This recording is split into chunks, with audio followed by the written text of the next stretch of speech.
مؤمن سره چې کله مړ کېږي د دنیا نه ځي او آخرت په سفر باندې وځي نزل الیه ملائکة من السماء بیض الوجوه د اسمان نه ملائک راکوشي تک سپین مخونه یي کأن وجوههم الشمس او مخونه د هغوی داسې لکه نور معهم کفن من اکفان الجنه او د ځان سره د جنت په کفنونو کې کفن هم راوړي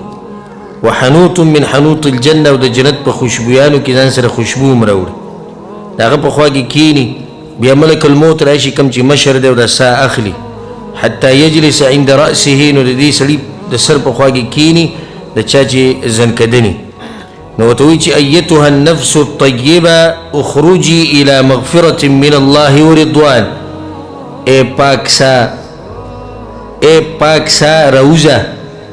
هغه طرف ته روزه چې هلته د الله مغفرت دی او د الله رضا ده یو حدیث کې داسې راځي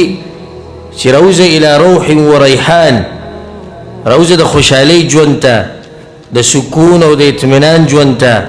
مطمئن ژوند ته او د دې رب طرف ته روزه